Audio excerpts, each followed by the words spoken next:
Good evening, ladies and gentlemen. Thank you for joining us for tonight's edition of HR Mentorship Learning Series. We'll be looking at a topic titled Performance Management from Check-in to Growth. Performance Management from Check-in to Growth. Our facilitator for tonight is a first-timer on this platform. His name is Taiwo Adeoye, and he's a brother, a colleague, and a friend whom I've grown to admire and respect over the years that we've gotten acquainted with each other.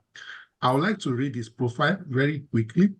Taiwo Adeoye is a passionate HR professional with over 8 years of experience cutting across sectors including retail, banking, renewable energy, venture capital, technology, and health sectors. He has functioned majorly as an HR generalist, which accounts for his vast experience across HR processes. Taiwo has been instrumental to the setup, expansion, growth, and diversification of the organizations he has worked. He's an associate of the Chartered Institute of Personnel Management of Nigeria and has attended many local and international HR trainings and conferences, on one of which we met each other and became friends. Taiwo is passionate about the fulfillment of employee potential to achieve individual and organizational development. He supports startups through his consulting outfit, driving insightful HR strategies, filling hiring needs, and providing coaching and other developmental initiatives. He didn't add this to his profile, but I know, so I will let the cat out of the bag. Lagos is an alumni of the prestigious Lagos Business School, HR Academy Cohort 1. Ladies and gentlemen, I'm highly privileged, excited, and honored to hand over control to Taiwo Adeoye as he facilitates on the session, Effective Performance Management. The next voice you'll be hearing will be his. You have the floor, sir. Okay, good evening, Mr. Yemi Adeoye. Thank you very much for the opportunity. I don't take it for granted when you reached out to me to facilitate one of these sessions. Of course, you know that you're someone that I admire and respect so much, and I've learned so much from you. So hello to everyone who is joining from any part of Nigeria and the world. Welcome to a fascinating and engaging platform where you can develop yourself across different. And so I would be taking a dig at trying to explain performance management and from an angle of checking to growth, ensuring that we're able to leverage on performance management in our respective organizations to be able to grow individuals, and these individuals can grow organizations. That is my task for today. And before I go on to the agenda and the things that we'll look to achieve during this session, let me quickly say that one thing that I learned from the Lagos Business School HR Academy that I attended with Mr. Yemi Adeoye, one thing that stood out for me, and it gave me a big perspective to how I implement HR process, not even only implement, but plan. And even after even implementing it, how we look back to see what we can improve on.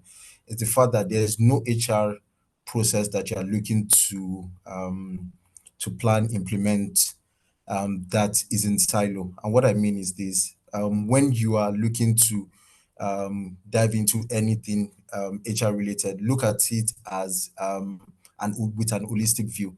And what I mean is this, because it gives you a better perspective of how you can do things. So for instance, when we talk about performance management, which is talking about individuals, how we can ensure that they align to what the organization is trying to achieve, and checking with them to ensure that they align and they are supported to be able to do it.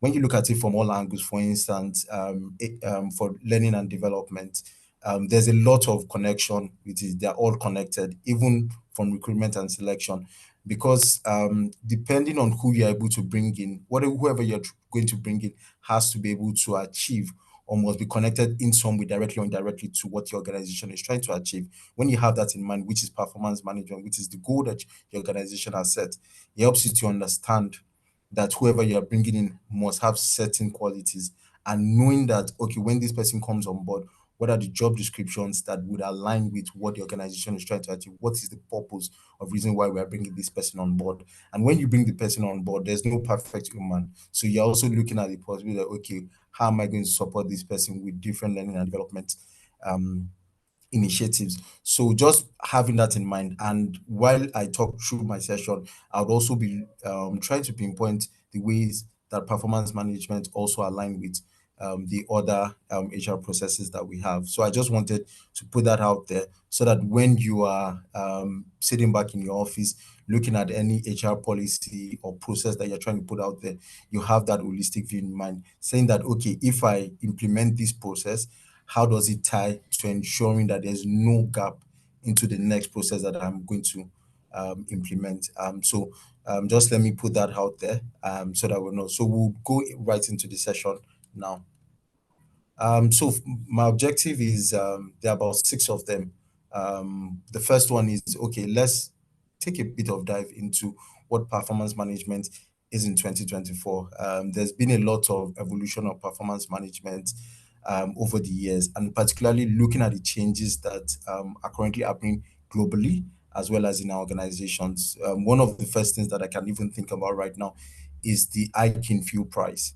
As an organization, even as HR professionals, as drivers of performance management and employees in our organizations, we need to begin to think of, how can I solve this problem for the organization? Of course, you can think of giving people more money in terms of transport, but would that ultimately solve it? Because I know that a few days back, I sat with a few managers and we're talking about, okay, if we do this increase in salaries, how much impact will it have on people? So we started to think around, okay, can we do a bit of flex work for the people who do not do, who are not involved in core business of the business? So can we do some form of hybrid and all of it? And these are some of the things that we need to begin to think about. I know that hybrid remote work is not something that is new to a lot of us, but for some of us that it is something that is radically new. And a lot of our managers are asking, okay, how would we implement this in terms of performance management, which is tracking what people do on a daily basis?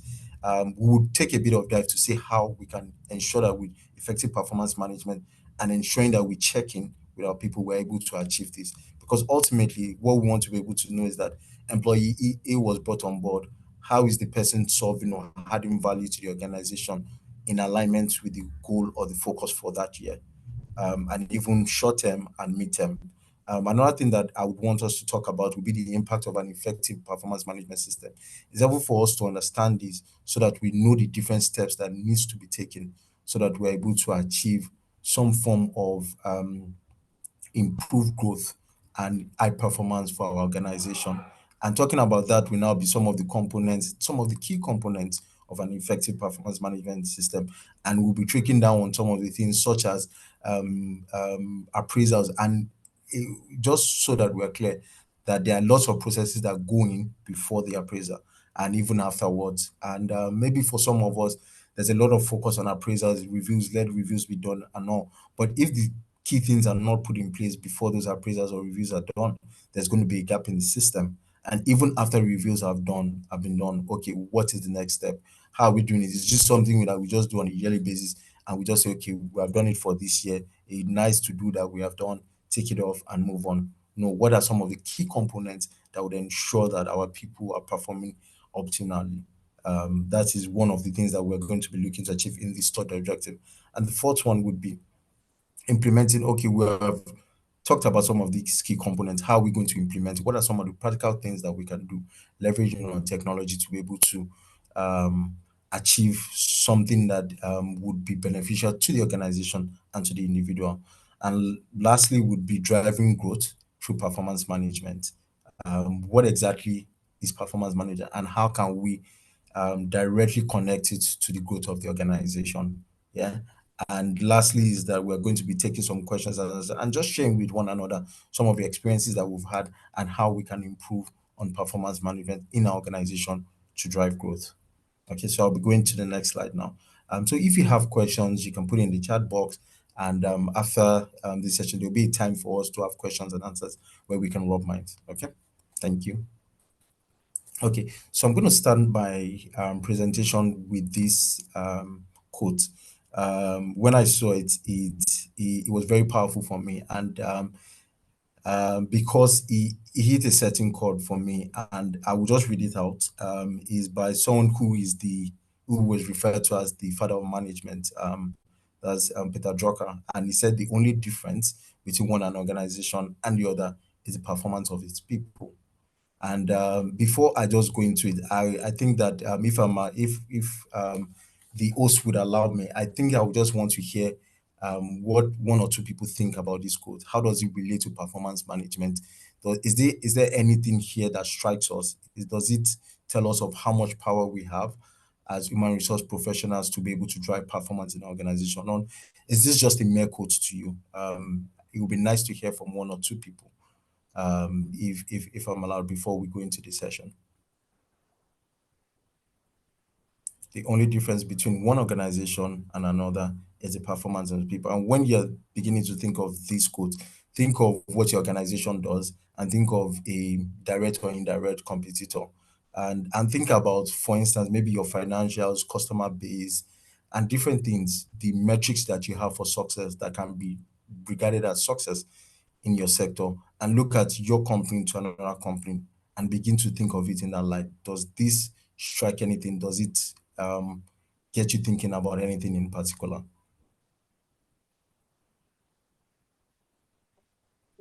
Anyone wants to speak, just raise your hands. We'll enable you. Okay. I see Atino, sir. You can unmute and speak.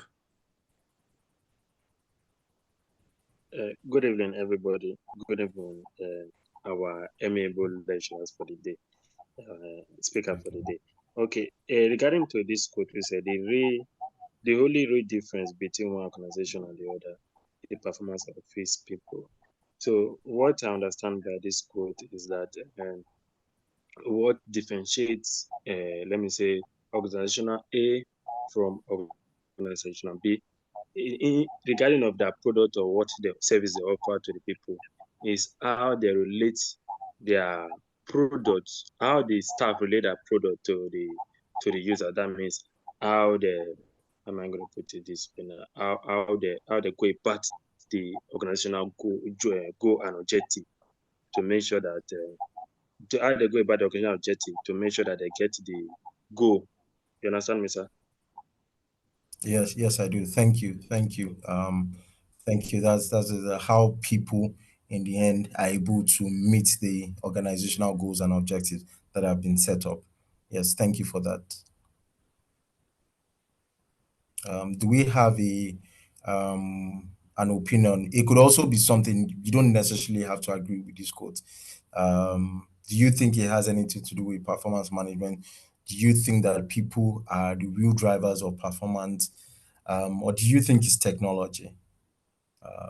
Just wanting to hear if anyone has any thoughts around this. Or maybe when you just see this quote, what does it mean to you? How can you relate it? How can you relate it from your organization to another organization in your sector?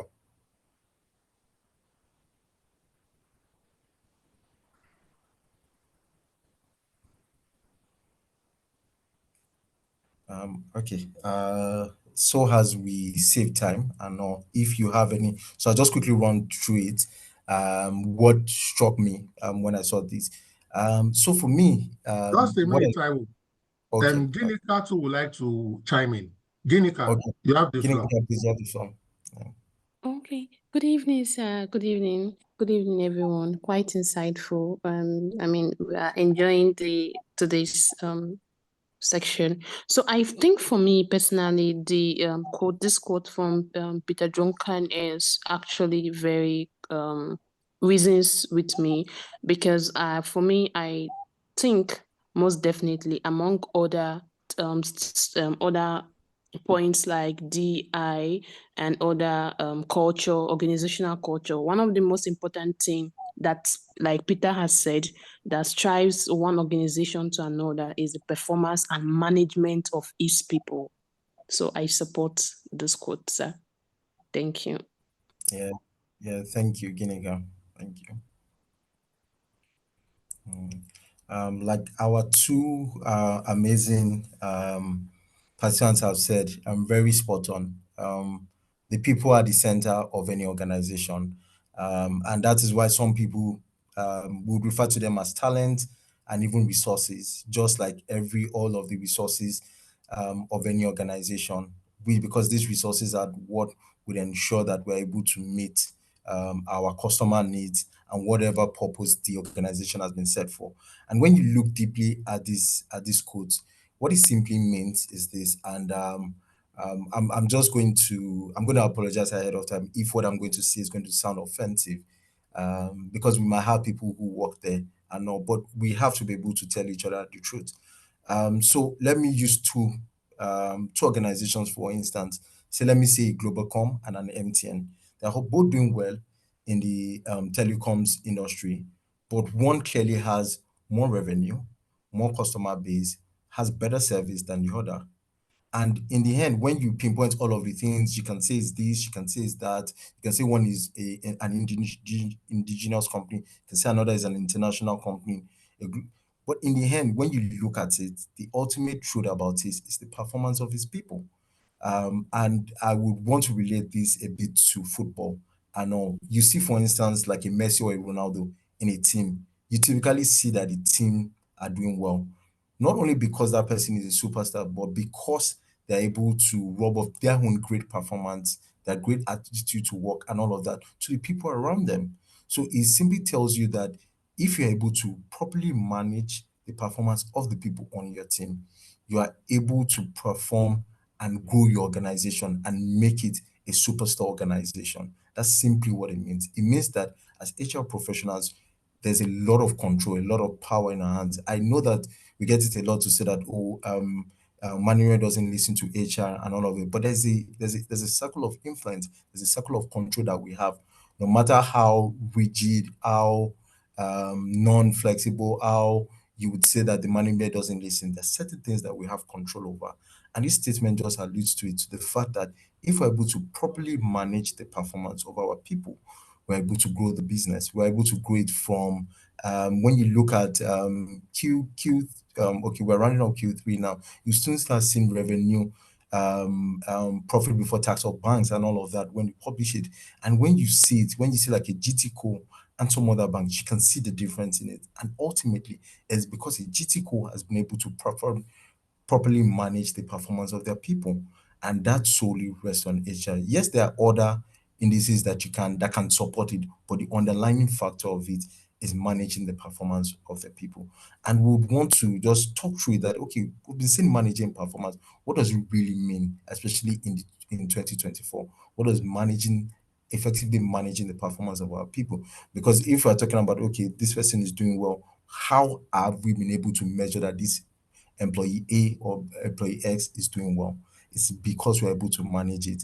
And we're going to take a bit of dive into, okay, what exactly is performance manager and how can we see that we have effectively managed our people to be able to create growth for our organization? Because don't forget, ultimately, all of these things that we are doing there has to be some value add to the organization. Because in the end, if we are not adding value to the organization, then what is the purpose? You get, so we have to be able to define what value means to the organization and see how we can ensure that each employee is adding some form of value to the organization, specifically to what the organization is trying to achieve. Okay. Having said that, let's go on to discuss what performance management is like in 2024. So I would take a first definition into it, then I will take reactions from our person. Do you think what does performance management mean to you in 2024? Let's even talk about, maybe let's even be more specific. September 2024, if in Nigeria, what does it mean to you in a place like in Lagos, in Ibadan, in Imo State, in Abuja? What does performance management mean to your organization in September 2024?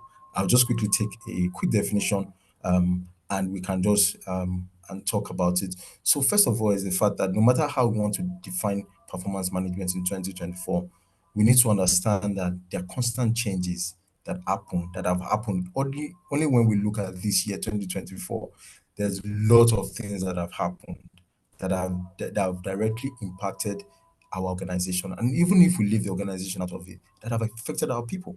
And from the previous discussion that we had, is the fact that people are prioritized at the key and the key result or the key resources to ensure that we're able to grow our business. Because without people, then there are no organizations. It's just the same way they say that, that an organization is made up of its people.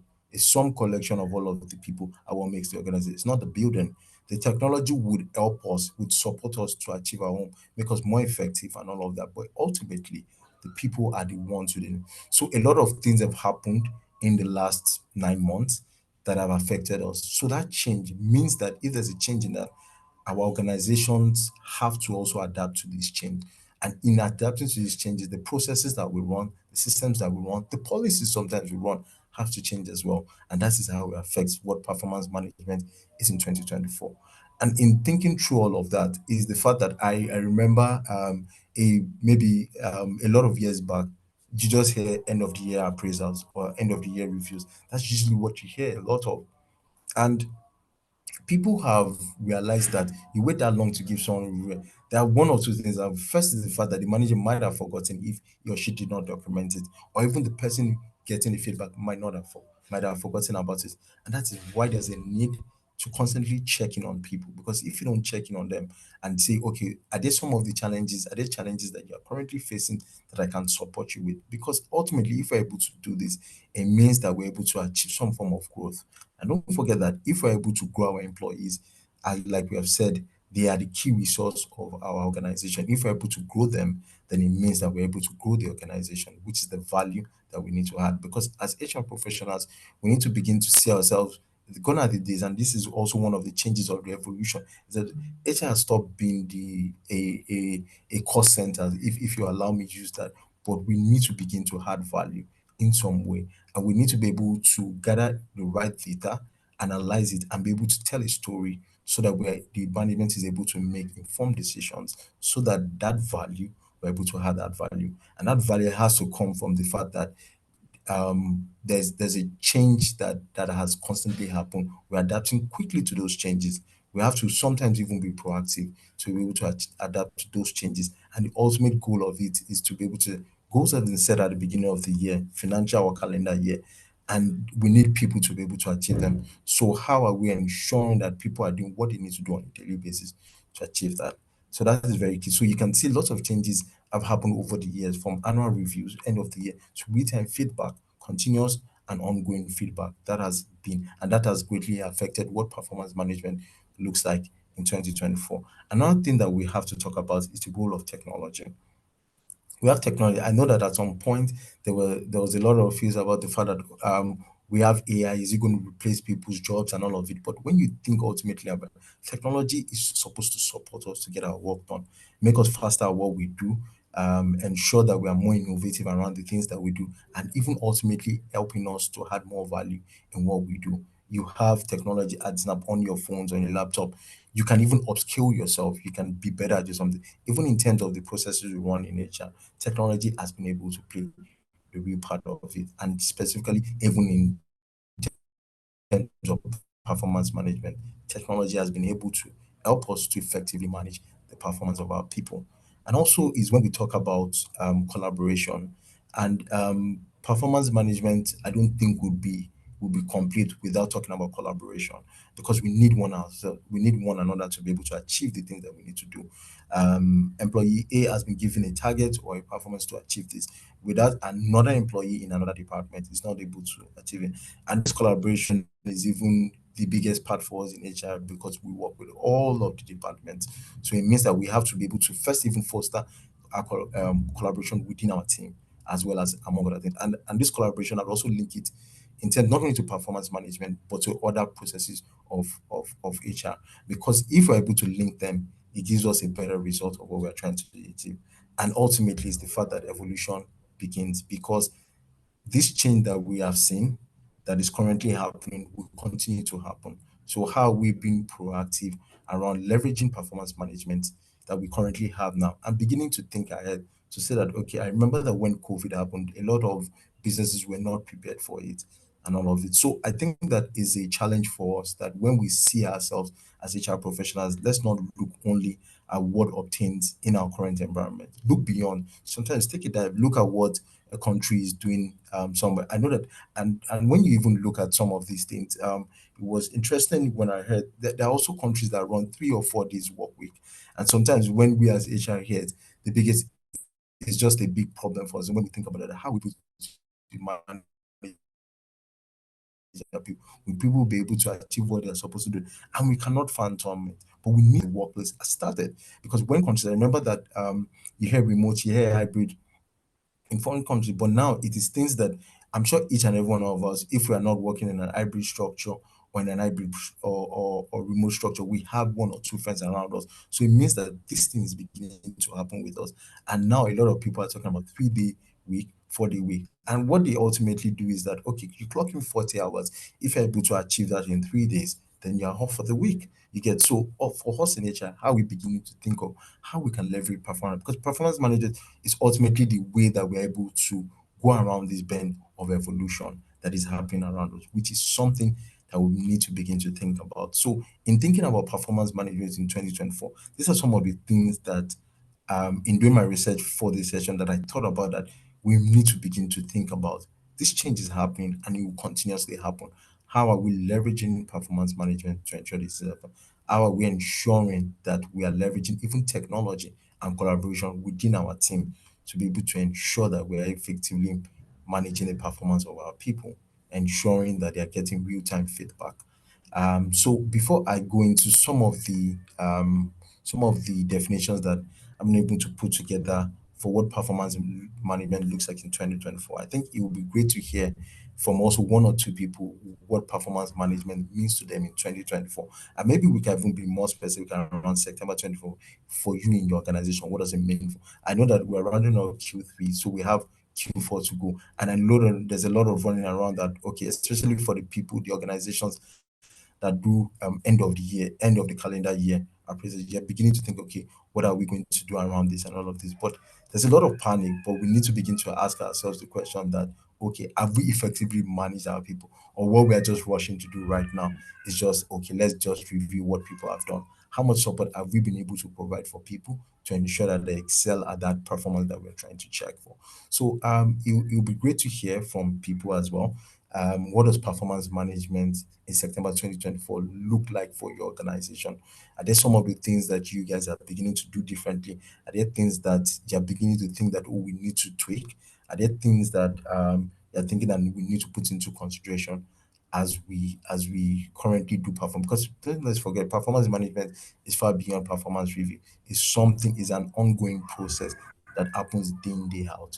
So what does that mean for you? What does that mean for your organization? Performance management in September 2024.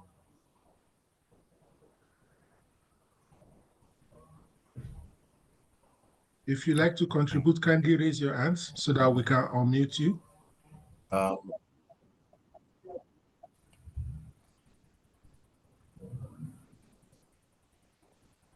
Anyone wants to contribute, ladies and gentlemen, feel free to chime in. It's part of the learning process.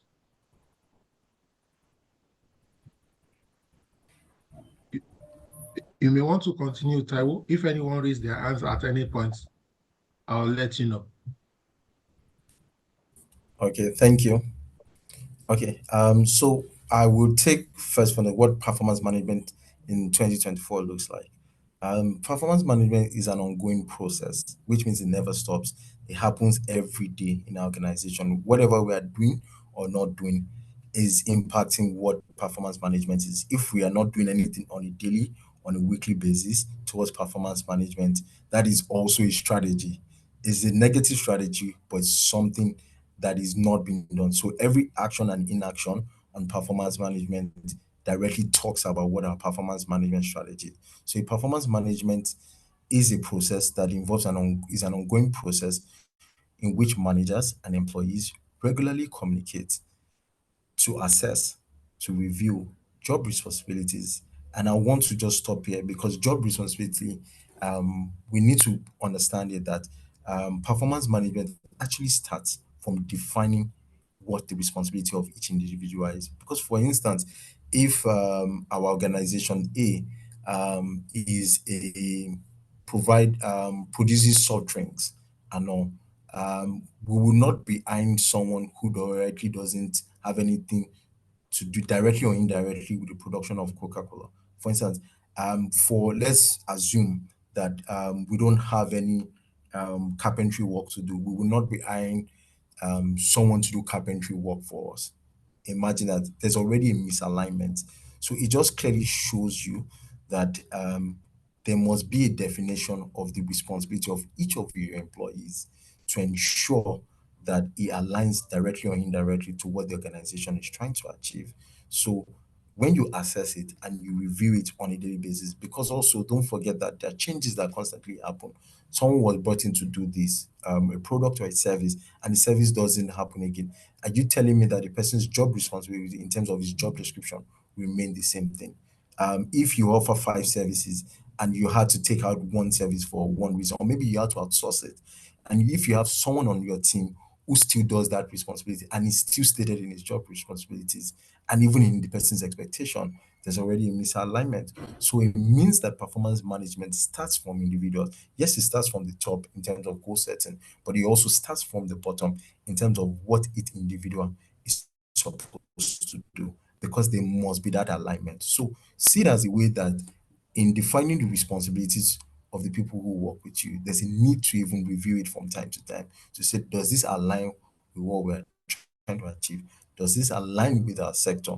So you have an holistic view of it to say that even someone who you're bringing on board, clearly stating, okay, this is what this person will be doing if we bring them on board. So even sometimes your job ad even determines who you attract to your organization, because who you attract is dependent on a lot of things and can directly or indirectly impact what your organization can achieve.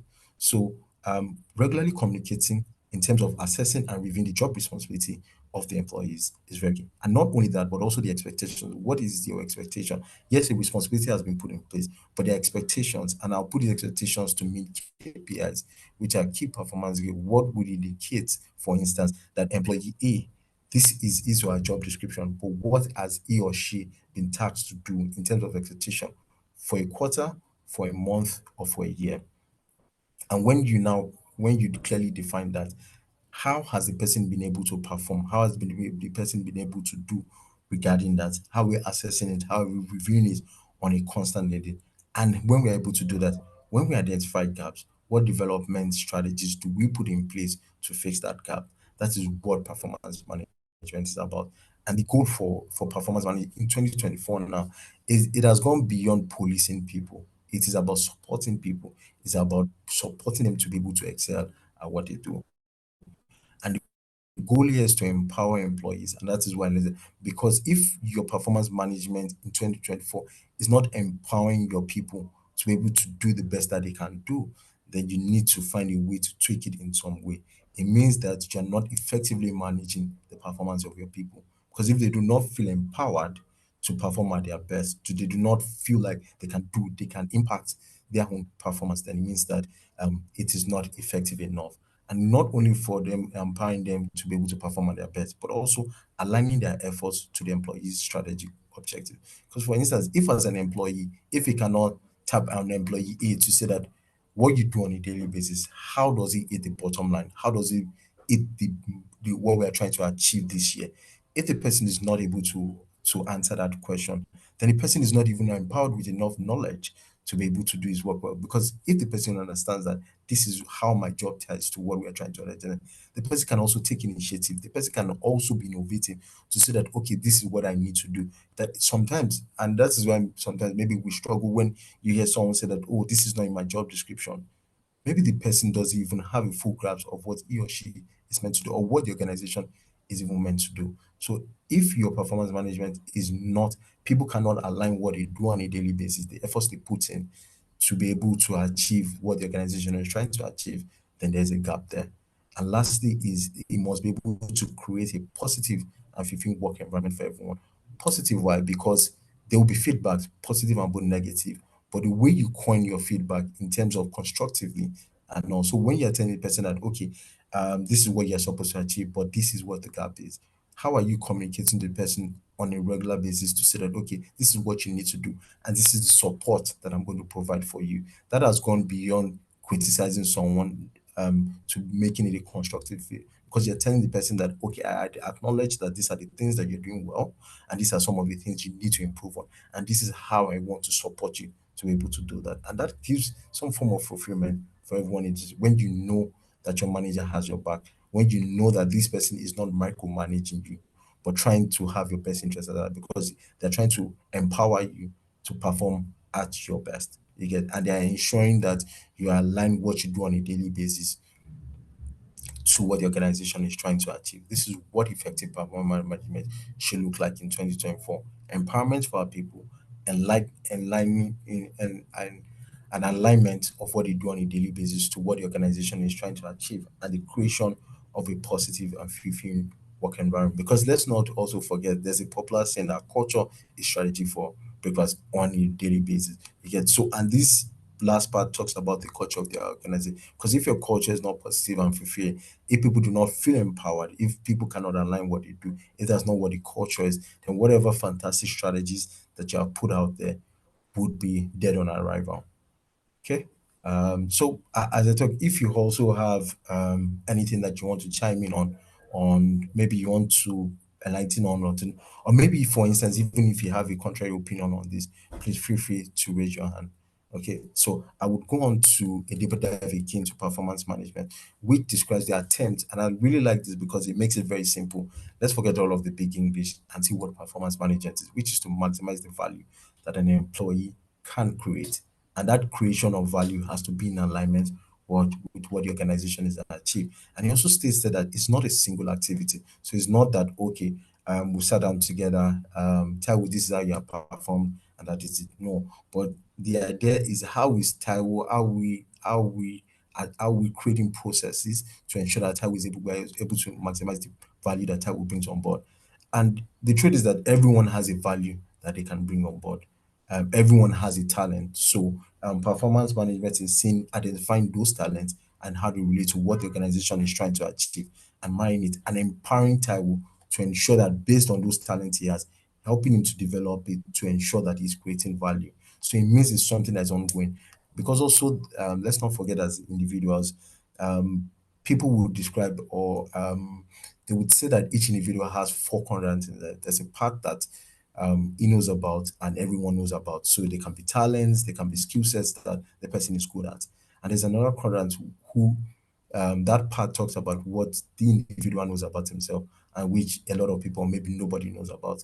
There's another part where people know about and the individual doesn't know about, talents, skills, even areas of improvement. And that is why it's key also that we constantly get feedback from people. And this also now ties to performance manager.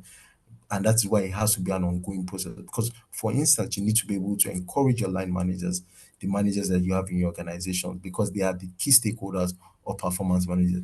As HR, you can go from setting fantastic processes and systems for performance manager, but if the people who are the users of these things, if they are not in line with it, which are the managers with their employees or their colleagues, if they are not in alignment with it, then there's a gap. So you have to encourage them to be able to have constant communication and review with their people, because that means that they're able to identify that part that they might not be aware of.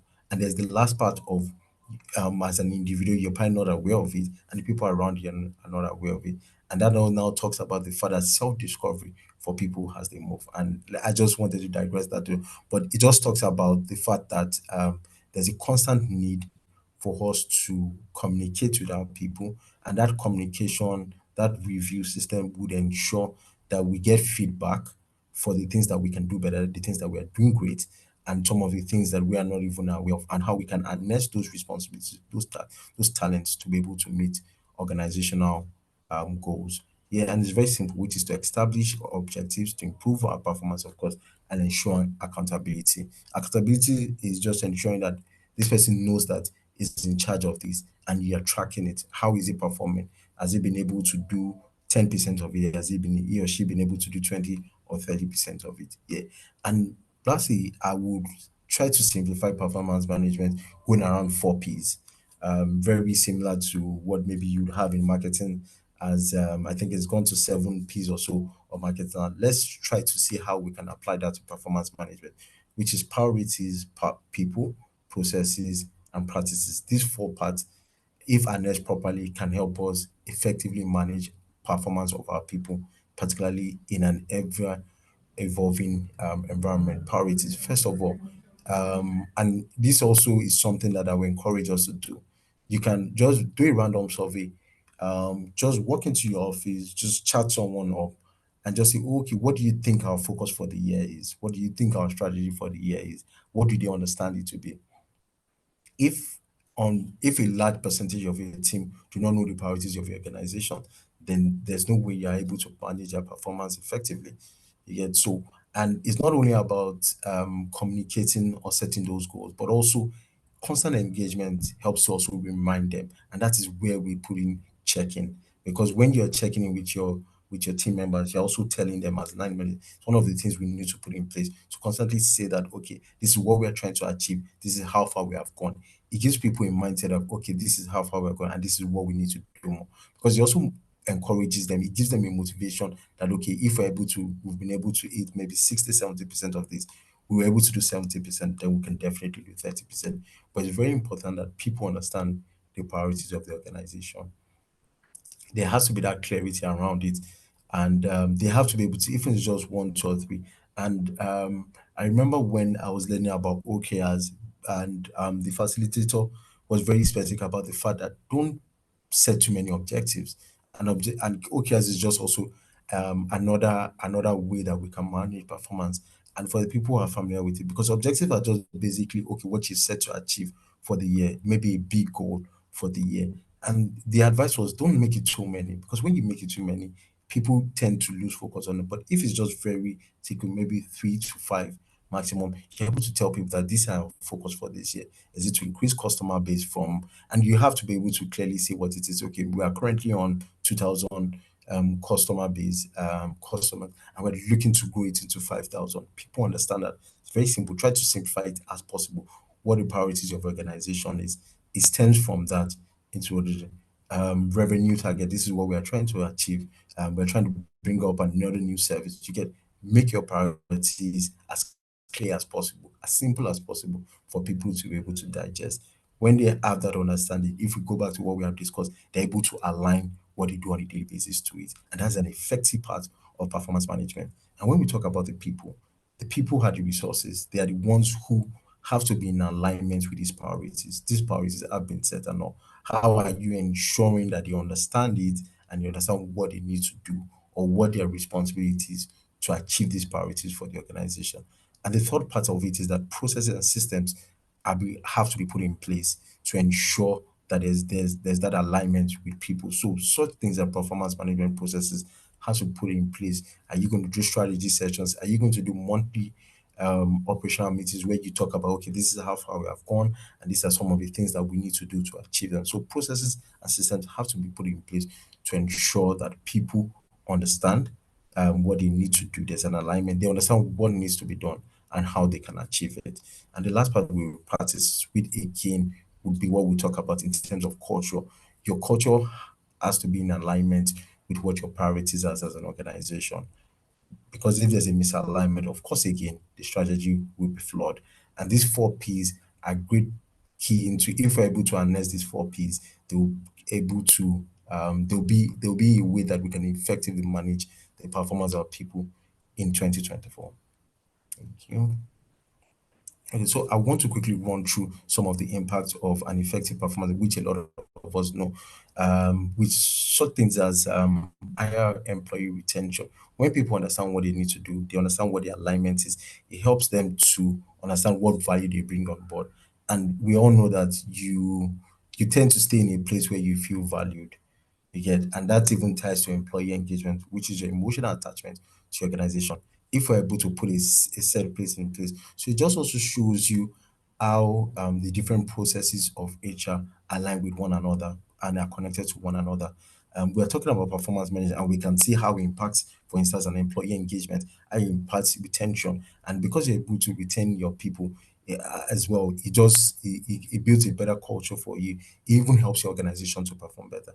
And because there's that culture of feedback and trust as well, there's retention is there. You're also, don't forget, able to attract the right talent, which is also now when we talk about recruitment and selection and all of it. So, and is also a future-proof place of your workforce skills, because you're able to keep it, yeah, because you're able to keep your people on the thing, you're able to build their skill sets, you're able to identify their skill sets, you're able to think of learning and development initiatives to help them to grow, particularly around the skill sets that is required to grow in your organization. And lastly, which is very important, is an improved organizational performance because of all of these things that you're able to play. Because you have been able to increase the performance of your employees, then you're able to improve the performance of your organization.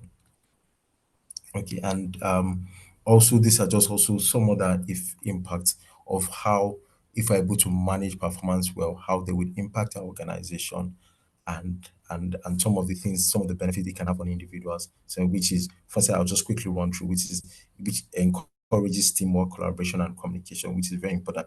If I understand what I'm able to do, I know who I need to work with to be able to achieve so much more. I know that, okay, someone in customer service needs to work with me on this to be able to do this, and that's collaboration and how we can talk about it. Builds synergy if we all understand what we are trying to achieve, and of course open communication within one another. And performance manager, of course, helps you to identify, develop an effective one. It helps you to identify development field or areas for your people. When you know where they're struggling, you're able to support them and say, okay, maybe this is what we need to do today, which now ties on to continuous support. And because of all of this, which stemmed, of course, from an open and transparent job feedback. So when you see someone, okay, you need to improve on this, you quickly give the person but it starts from building trust, which is very important. And we have to be able to recognize people when they do the right thing, give them a thumbs up, give them and reward them for doing the right thing. Because whether or not, if you're not encouraging people for doing the right thing, then it means that you're discouraging people indirectly from doing the right thing. So that key element of performance managers on reward and recognition is very, very important. Okay. Okay, so when we look at some of the, and before I continue, I'll just want to take a minute to be sure that we're still following. Are there questions that we have? Are there things that we need clarity on before I go on to the components of an effective performance management system, which will now say how we can implement check-ins, constant review with our people to be able to achieve employee growth and organizational growth.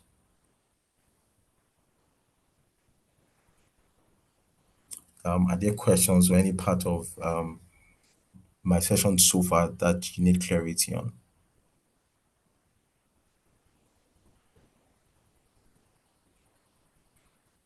Okay, so I'll just wait for a minute.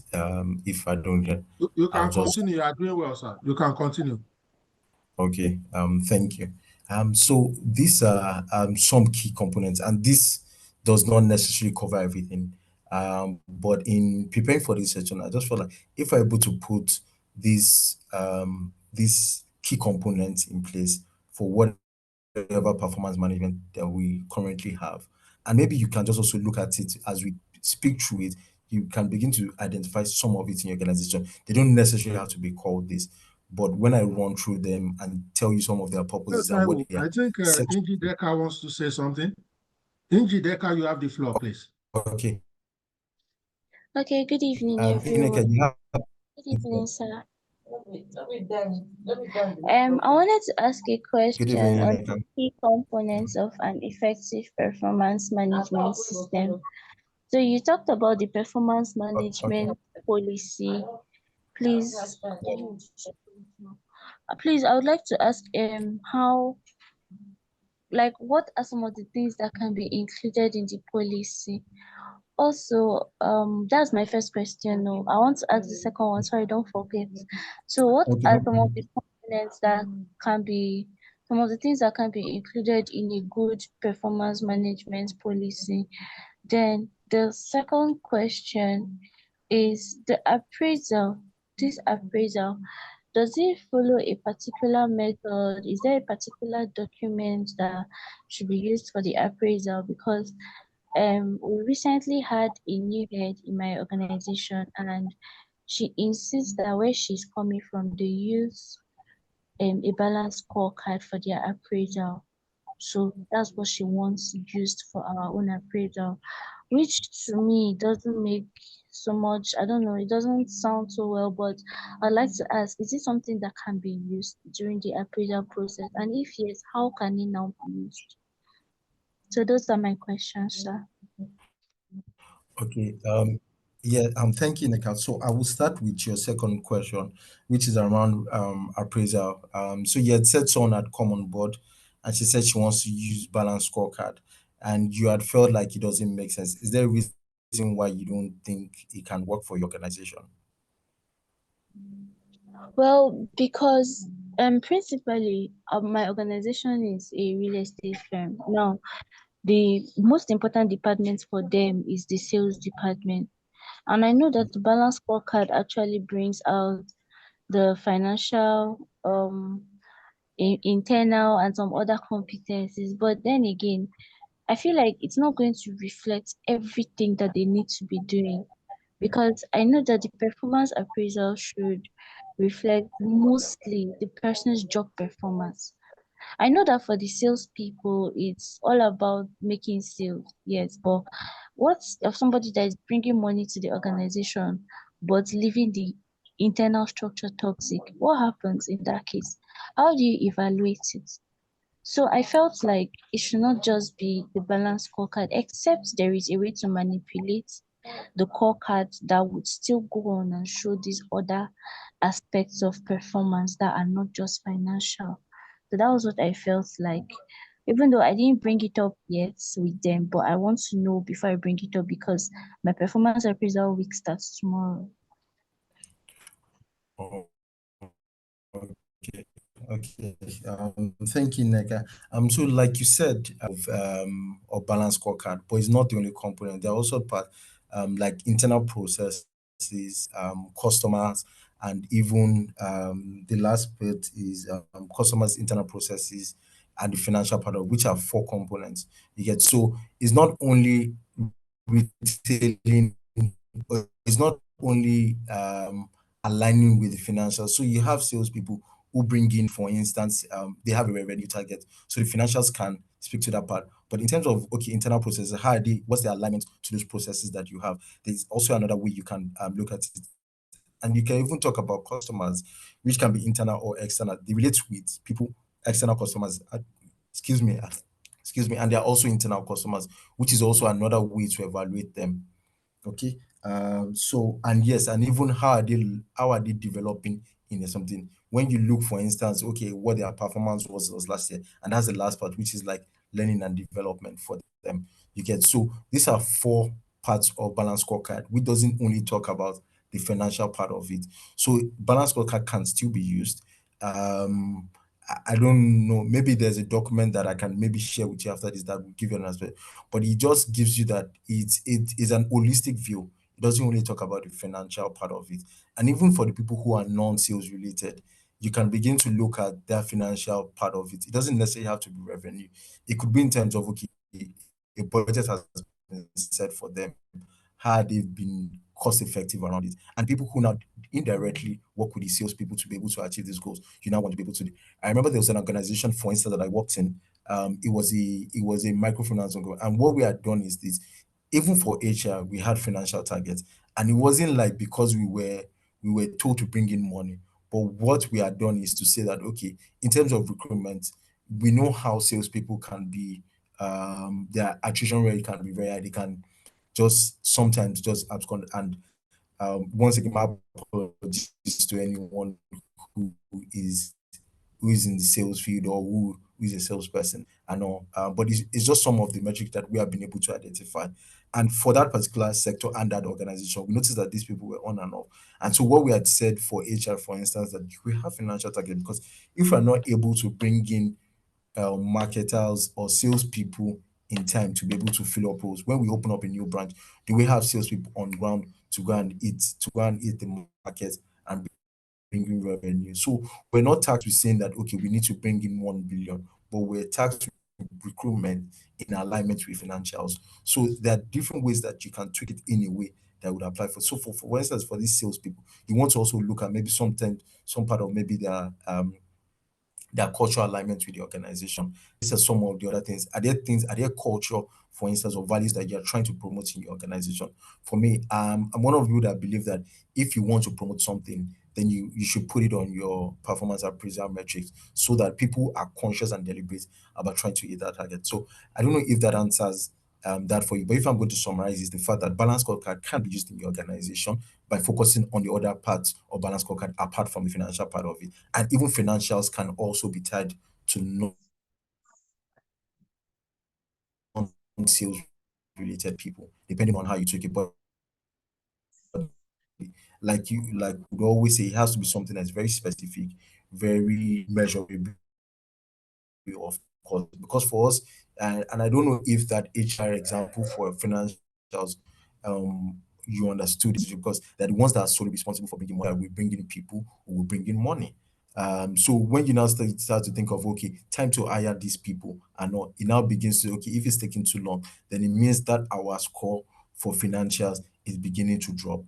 You get, so there are ways that you can work around it to ensure that if, for instance, they're insisting, and that's why I said that I know sometimes that we can have people who just want to throw things down our head. Definitely, it is possible to use balance scorecard for anyone, people who are in the financial side of things and people who do not even directly relate to sales. I hope that answered that question. Yes, yes, I Tineka, did. did that, Thank you was that a very bit? much. Yes, I understood you. So that's to say that Yeah, even so for the financials, if, for example, I have a budget as an HR, I know that I don't go out to like sell. But if I bring in people who can make up my own part of the budget, like bringing in competent salespeople, I can be rated on that, right? yes, it's a way to look at that. It's not cast in stone to say there are also other Yes. ways that you can look at it off the top of my. You can even decide to say, okay, how cost effective is even, for instance, HR, but of course not trickling down on the quality. In terms of, okay, you've been given a budget of X amount, how much of it have you spent? Or even sometimes you can even look at return on training investment. You get return on maybe even investment on all the things you do. You decide to say that, okay, you want to do a team building event for the organization. Now look at, and you have spent maybe 10 million on it. If we look back at it and say that, okay, how has that impacted our bottom line? How are people being able to bond well? Is there better collaboration? Is there better team spirit in the organization? And even when you even look at training as well, for instance, maybe you want to train your guys on maybe some form of tech app or software and all. Does it save more time? Does it save cost for the organization? If you're saying that you want to go paperless, for instance, and people are able to do it, which will in the end be able to, and even sometimes even the policies that we as HR throw out there, are they cost effective? For instance, are they saving the organization in some way?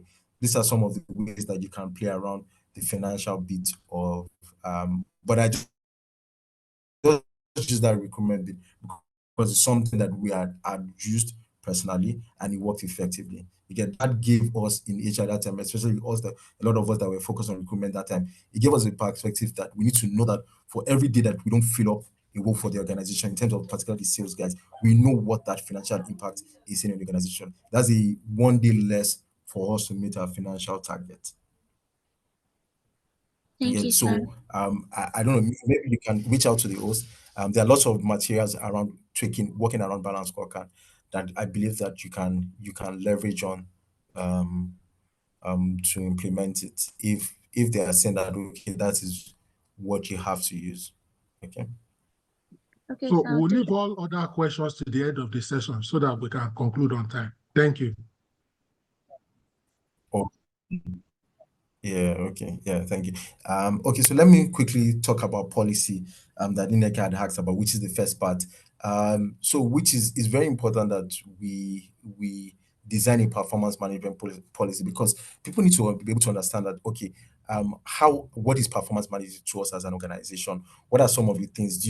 Such things as even helping people to understand that, okay, at the beginning of the year, there's a strategy section that is thrown open.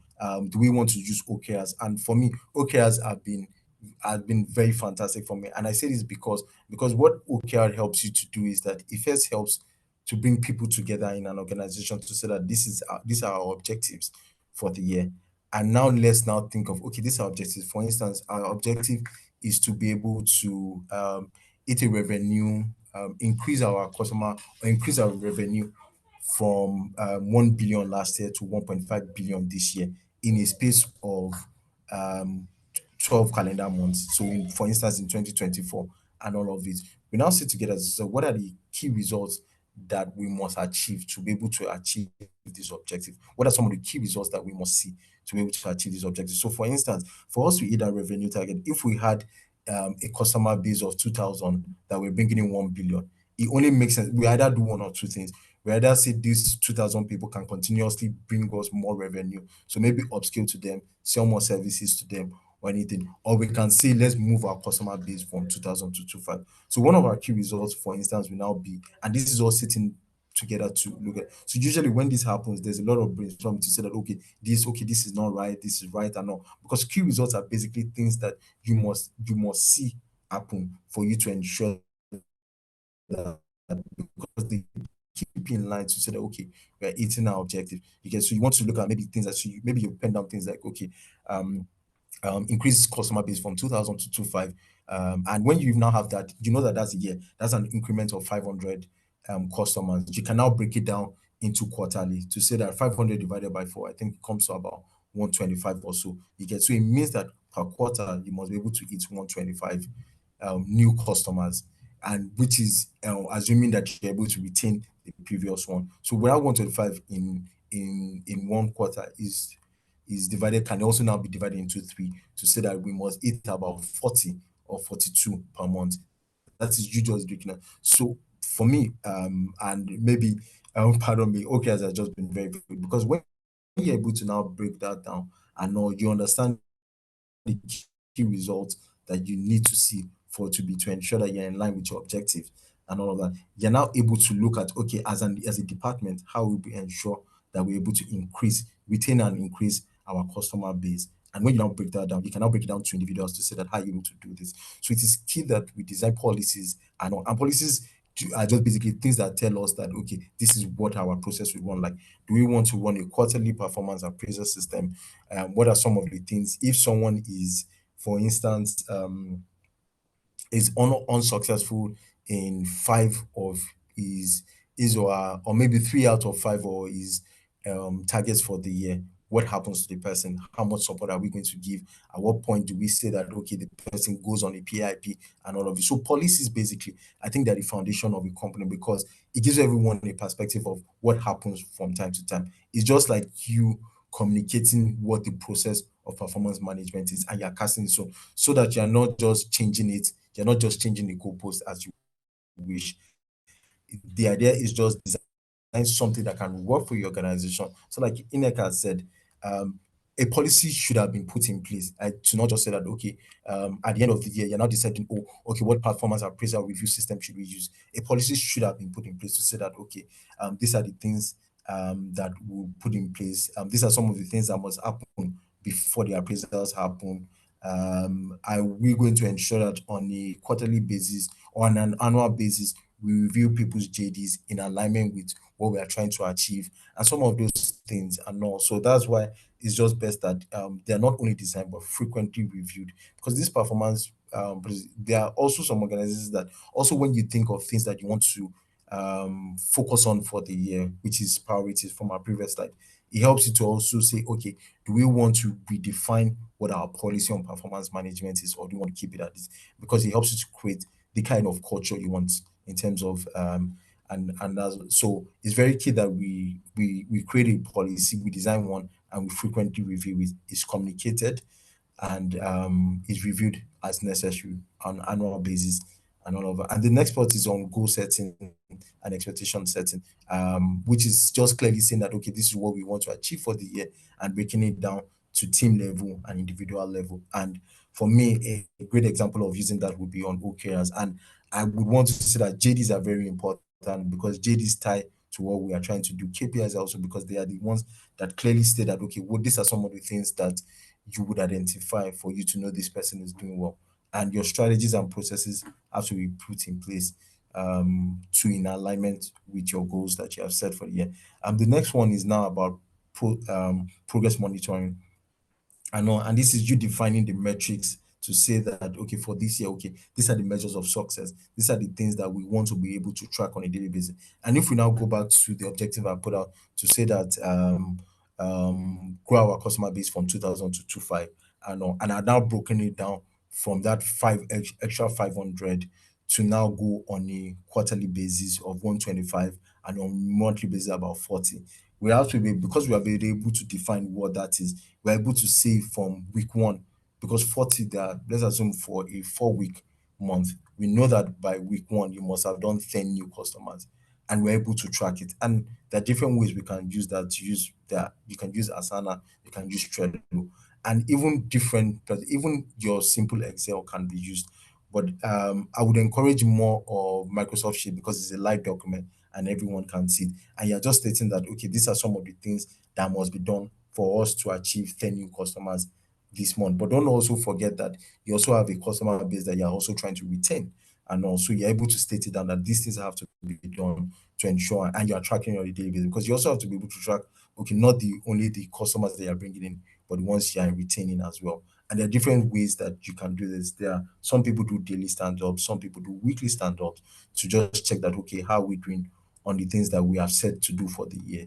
There are also MPRs, QPRs, which are monthly performance review and quarterly performance reviews. They are great ways to monitor the progress of what you have set to do for the year. And now the fourth part is the performance appraisal part of it, which must be clearly designed to say that, okay, do we want to do this on a quarterly basis or bi-weekly basis, on annual basis? And this defining what this cycle would look like will determine how useful it is for you to constantly do stand-up. Because if, for instance, you work in a sector that is almost impossible for you to do maybe quarterly or bi-weekly reviews, and you're now seeing annual reviews, I would say that it is not totally wrong, or it's not totally off the chart to say that you want to do annual reviews, as long as you have things in place to check the progress, you are monitoring or tracking the progress of your guys, then it's great. So that it's not like at the end of the year that you know that, oh, they've not done well or they can improve in this. And a great way to do this would be your HRS, and there are tons of them that you can use for this process and all of it. And even as simple as using Microsoft Sheet can even be used to achieve this. Okay. And other parts is, which is providing continuous feedback, which is very, very key to what we do. And one of the things I would say here is continuous feedback, which will go down to the managers that you have, which are the people, the line managers who they have people reporting to them. It's very useful that you create a culture for open door policies. People are able to communicate, people are able to, and because if that open communication is not in place, it's hard for people to have continuous feedback system or to even have that continuous conversation. And in the end, performance management will be defeated. And that is why you also see an example of how one thing that you do in HR affects the other. So you have said that, okay, you have put a fantastic performance management process in place. You put in the policy already and all of it. But what are you using to drive it? Are you ensuring that people are having that communication or having that conversation? And that is why you now see policies like, oh, let's do an open door policy. And open door policy, it can be physical and it can be a virtual open door. It means that I can send it, even if it's a WhatsApp message to my line manager to say that, oh, please, I need to talk to you about this. I'm having challenges with this and all. And technology is also a great way that you can leverage on this, because even if you don't have a great budget to be able to use like a Slack or Microsoft Meet or any of these things, even on WhatsApp, if is not against any of your other policies,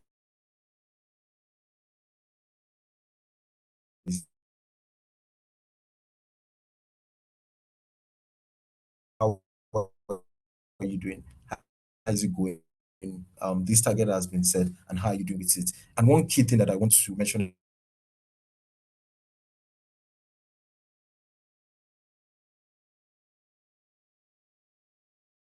and changing team structure. When you have a line manager that has me think that this person can do a check all of these people? It's almost impossible. And that now takes us to the fact that we need to break down some of our teams. We need to decentralize power. Instead, so where I work in the health sector, and we had one of our sectors that had about let me say about 28 people reporting to him, and it wasn't effective. There were lots of issues, and it's able to just be able to say that okay, we have certain people who are senior, who have more experience than the others. Let's break down the team into smaller pockets. That way, that line man now, and those 4 people are now responsible for at least 4 to 5 people. That way, there's first of all, we have been able to ensure that one person is not burdened with talking to too many people or engaging or doing checking with too many people. First of all, it's something that is very important if we want to be able to provide continuous feedback on our teams. We have to be able to break our teams into smaller proportion so that it's easy for the line manager to have that check-in, that weekly check-in, that monthly check-in with his people, and continuously give that feedback. And another part is the employee development plan, which a lot of us we need to begin to focus on. So you have identified a weakness, an area of improvement, excuse me, because of your continuous engagement. As HR, we need to be able to create opportunities for people to be able to develop themselves. So when you're having conversation with your line managers, or they've identified this issue, okay, how we're able to support them? Do we have training opportunities? And yes, I know sometimes we can say training opportunities are expensive, but there are lots of free learning platforms that they can join that you as HR can initiate for your people. Even mentoring. Sometimes it doesn't have to be an external mentor. It could be someone in the system who you think has done well, who can mentor someone else, who can coach even someone else to be able to grow. And it's very key. Leadership development is very, very important because it is the line managers that will drive an effective performance management system. So they have to be able to, you have to be able to train them, you have to be able to coach them to be able to have these ongoing conversations with these guys. And when it becomes somewhat difficult conversations, how are they able to manage it? For instance, when they identify areas of gaps in people, how are they able to give that person a constructive feedback so that person doesn't feel demotivated?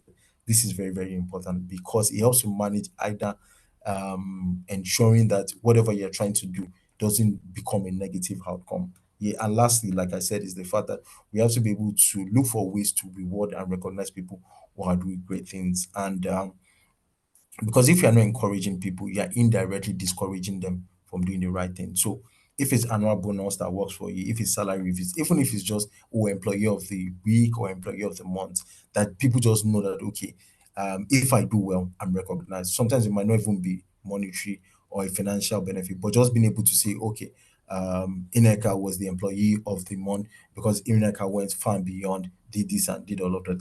You are directly or indirectly communicating to people what you expect to see, and that when you do that thing, this is what the impact is. Okay, yeah. In driving growth and through check-ins, and these are some of the things that I mentioned before, and I'll just quickly run them because it's a series of regular communication, and they don't have to be formal. Sometimes they could just be informal, but it's very important that there's some form of trust that is built between the employee and the because without that trust, check-ins can become almost like this person is micromanaging me. But because that trust has been built, and that is why I added formal and informal, and that's why I even went back.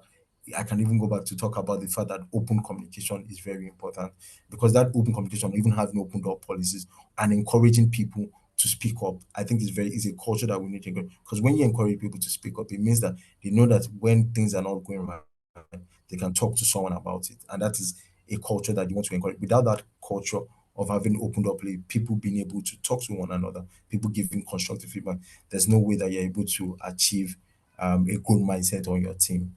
So a lot of these things are mentioned in terms of what the impact would be because employees will be more engaged, they'll be more connected, and will be more motivated because they know that okay, this is how far because you're able to do check-ins. So we had said that we're going to hit 40 new customers this month. We have done 15 already. Keep going, guys. We can go again and all because they know and they're even connected, especially as we navigate the changes in the future of work. Excuse me. So weekly daily reviews, whatever works for your organization, but the key thing is about building trust, and it has to be a two-way thing. So you encourage even managers to be vulnerable with their team members to say, okay, is there something that I can do differently? Is there some way that I can support you? Is very important in ensuring that we drive growth with check-ins. Okay, and these are some of the things that I've just highlighted, which is building trust. It cannot be overemphasized. If you are not trying to build trust on your team and all of it, then check-ins would, I would say again, would be like you're policing your people. And your job as managers is not about policing people, because, and the reason why I would say the difference between a police and, for instance, a coach is because a police sees you doing, a policeman or woman sees you doing the wrong thing. They don't scold you to say that "Oh, you don't do it again." Half of the time, they are arresting you. You get, and that is the difference. You can do this better. This is what you have done. Half of the time in the law is when you break the law that you see the police, and it now begins for us, is a food for thought for us to now look back that at this, when our managers speak up when people are not doing well, is it, do they say anything when people are doing great? If they are not saying anything when people are doing great, and they are only coming to us when the guys are not doing well, then we need to begin to think that, okay, they are more policemen than coaches. Then it means that we need to tweak our processes, our policies, and our culture to ensure that we are able to build trust and ensure that people can speak up. And it means that there's a link, there's a gap there. It means that they are not talking to their people well enough, because they have to be able to identify the things they are doing great. It can only be when they are doing something wrong. You get it? So that building trust is very important, which is through policies, processes, and people, of course. And I think a lot of these things have been said, which is providing support for your leaders. You have to constantly have engagement with them, because they are the key stakeholders of what we do. And definitely you have to encourage documentation, which can be leveraged using technology, because they need to be able to write things down and know things down to say that, okay, this is what we've been able to achieve, this is how far we're going, this is what are some of the things that we are doing correctly, and these are some of the things that we need to improve on. So technology is a great way to solve that, because you have lots of softwares that allow you to document the things. For instance, Asana or Trello, even Monday, they'll come ways that you can write down the things that needs to be done, check them if they've been done, check them if they've not been done, with their challenges and all of that. But the key thing here, I would say, is providing support for our leaders to be able to build trust on their team. Because without that trust, that constant two-way communication will not be happening. Okay, and I would run also through this, which are the some of the key HR strategies that we can use to build. Of course, I like to believe that our organizations are setting SMART goals, and SMART, of course, we know is an acronym, and time bound. You get, and setting our goals is very key, that we put all of these things in place, because those are these goals that we are going to check or evaluate our people on, and there needs to be that constant communication on how we're doing on our goals with the team. And we need to also be empowering people to do it. So we have set goals and all of it, okay, and we are beginning to see that, okay, for us to achieve some of these things, what are some of the support? So you need to begin to envisage some of the support that you need to provide for your people to be able to, for them to be able to achieve that goal. It's not only good enough that you have told them those are the goals. You also maybe want to even have a communication with them, to check in with them, to say that, okay, with these goals that have been said, do you envisage some challenges? Are there some support that you need to get this done?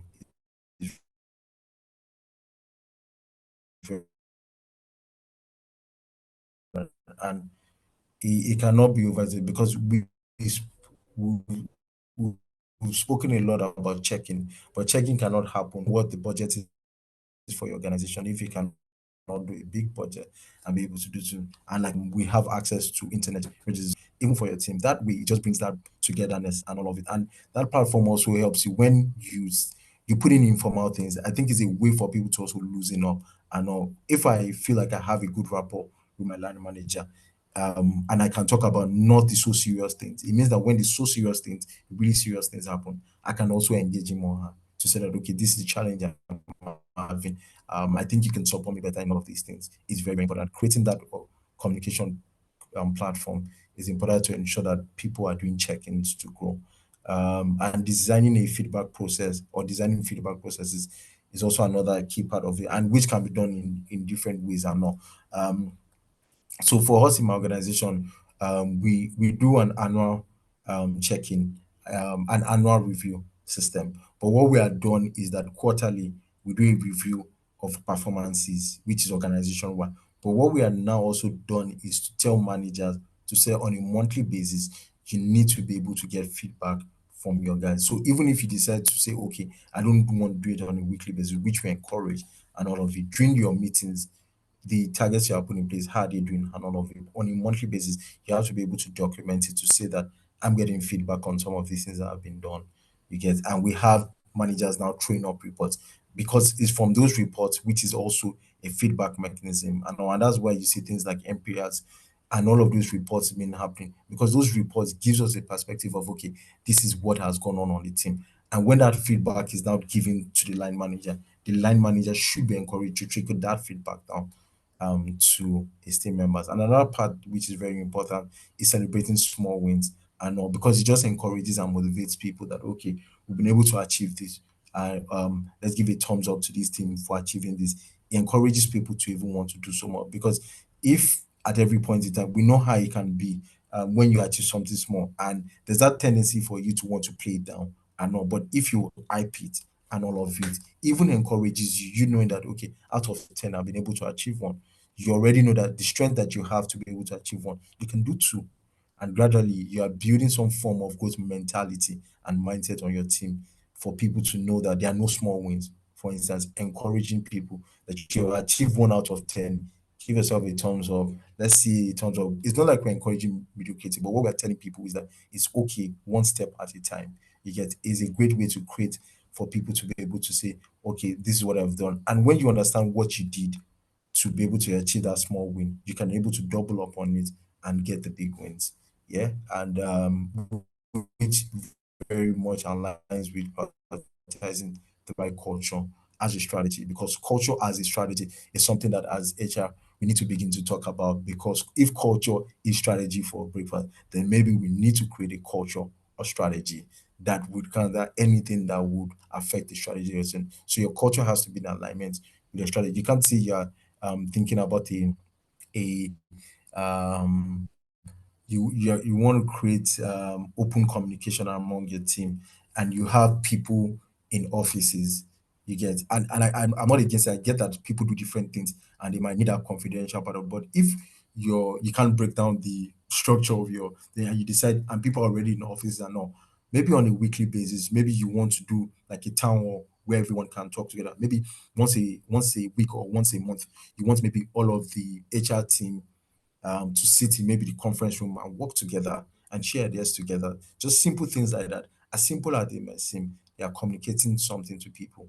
That if you need to reach out to someone, if you need to see someone, and it also even helps in terms of collaboration.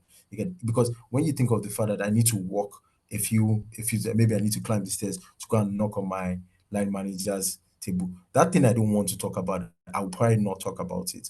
But if my line manager is just next to me and all of it it's easier for me to own up to him or to say that okay this is the issue and all of it I need support on this so it's very key that we begin to think of the right strategy the right culture as a strategy yeah and I cannot oversell this on providing relevant support particularly for our key stakeholders and who are the line managers so if you're an HR professional here and you want to be able to drive this, your line managers are the people that you need to begin to have conversation with.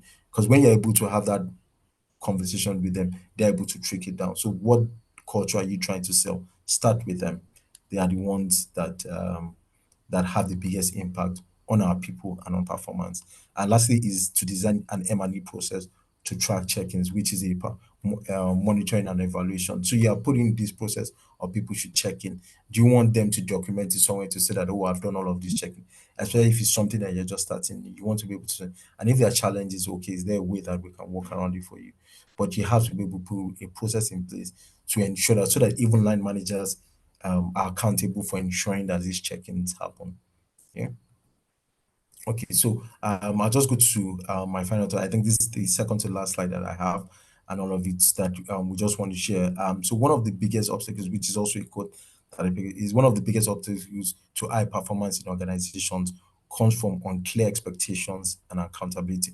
Unclear expectations because if people are not clear, and that is why I said do a random survey or people and just go and meet them. Oh, do you know what our strategy for the years? Do you know what we're trying to achieve? Do you know what the focus of the organization is? If you are getting a lot of unclarity around the team, then there's no way you're going to be tracking people on what they don't even understand. So I think that that is a foundation of what we're trying to do, and that is why it's also important for line manager to have that those check-ins with their zone, because you cannot hold someone accountable for what they don't even know they're supposed to be doing. You get so the check-ins start with us as HR professionals, then to the line managers, then from line managers to their people, in ensuring that they understand what the expectation is and they are held accountable for what needs to be done. Okay. And I've spoken about this further about line managers being the key stakeholders of this check-in process. Hence why we need to provide as much support for them as possible. Again, so we have to constantly do check-ins with it. So which is also something that I've been able to leverage in where I work, which is monthly managers meeting. We sit together and talk about, oh, what issue are you having and all of this, and encouraging them to do check-in, because that way you're checking in on them. They understand that they need to cascade that to their team. You get, and if there if you have, and this is where the analogy of the policeman or the coach helps you to, when you see a line manager that constantly talks about, okay, oh, my guys did this wrong, that is someone who needs a lot of support, because what the person is basically doing is just only picking up on areas of improvement, or I'm sure the person would not even be seeing it as areas of improvement. You get, so that's someone that needs a lot of support in terms of understanding that your guys are doing something right, and you need to first even focus on those things before you focus on them. Because if you just focus on the things they're doing, there's no way you're going to build trust. I think that is very, very important. It's a key part of this. Is so I already spoke about the facilitating check-ins, conduct random check-ins as well, and leverage technology. Are very few points. So these are just food for thought for us. I don't necessarily need, we don't necessarily have to discuss this. These are just things that let's just think about what we think of as our organization. The first one is, how would you describe the culture of organization in terms of communication? Can you describe your organization as an organization that there's open communication, there's clear communication to people that, let's even start from you, as an HR manager, as an HR officer, or whatever, wherever you sit in the organization, are you clear on what the communication, are you first even clear on what the strategy of the organization is, and what is communication like? Is it that when something is about to happen in the organization, you hear people gossiping about it, you hear trickles of it, and there's no formal communication to it? Get is if that is how it is, you need to begin to check the culture of your organization. And so it's something, because there's no way you're going to be doing an effective performance management if the communication in your organization is not clear, it's not, there's no open communication. If it's not company wide, how is it going to happen from one employee to to another? So that's very, very is big food for thought for us. Another thing is, okay, is there a culture that allows employees to speak up? And this is very key, because um, when people feel that they can speak up, and in terms of courage and all of it, so if something is not going right, they can speak up about, because this is also, and I want to also even pin this down a lot, because as HR managers, I know that we are speaking about performance management, but bullying uh, and harassment is something that would affect anything, because if you are building a fantastic performance management system, that all of it, and even if you have an employee who is an A-star, performs very well, if the person is bullied or harassed, the chances that the person's performance will drop is very high. So that culture, you need to be able to build a culture for people to speak up if things are going right, and even speak up when things are, particularly when things are not going right. They have to be able to speak about it. If an employee feels like his line manager is not providing enough support for him, the person has to be able to speak up to HR or to his line manager, like money, without necessarily reporting a person, but I need to do this and this to be able to get my work done. It's a culture that we need to begin to check ourselves. Are people allowed to speak up in our organization? And the third one is, are your managers coaches or police officers, which is what I've spoken about? Are they always complaining about what their guys are not doing right? Or are they even giving some thumbs up? Are they saying, oh, my guys are doing well and all of it? Of course, nobody's perfect, but if your line manager only speaks about this, or if the managers in your organization are only speaking about the negative part of the things, then you want to just see how you can tweak that a bit. The fourth thing is what happens when an employee gets a negative review. You want to begin to check it. What happens? You get, because it is easier when everyone will say, oh, okay, if someone gets a positive review, oh, we think of promotion, we think of a salary review, we think of an incentive, get the person this or this and all of that. These are fantastic ideas, but what happens on the other side of the coin? What does it look like when someone gets a negative review? What exactly happens? What processes have you put in place to ensure that first you're even able to identify it on time when someone is not doing great, which is now speaks about the check-ins that has to happen. You get, are you able to identify it on time? And when you even identify it, what do you now do next about it? What development initiatives do you have in your care that you can do? And you know, like I said earlier on, you don't necessarily have to do the really big things or really expensive things. The little initiatives that you can do, one-on-one sessions, sometimes with these guys, are ways that you can help people who have negative reviews. And the last one is what employee development strategies are in place, which ties to these reviews. What are the things? Think of yourself as an employee who had a bad review. What do you think that the next steps? What kind of support do you have? Food for thoughts that I think that we should think about in just evaluate it for your organization.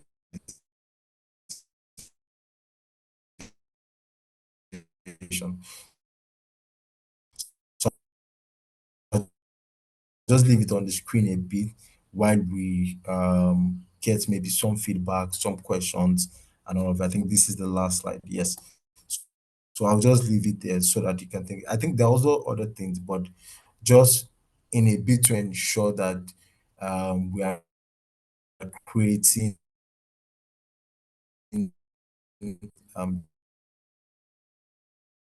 checking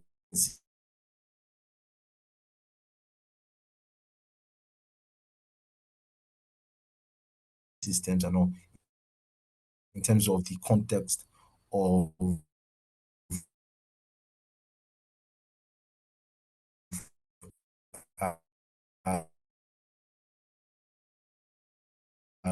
an effective performance.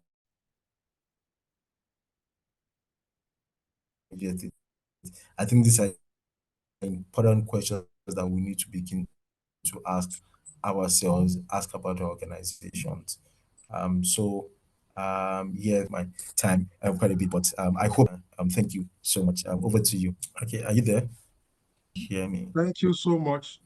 Very, very profound, insightful presentation. Does anyone have any compelling question, comment, or contribution? This has been time well spent. All right. I think what we'll just do in the interest of time is allow people just to express their gratitude and appreciation. We can please unmute. Let's thank Mr. Taiwo Adeoye for an excellent job tonight. Thank you so much, Mr. Taiwo.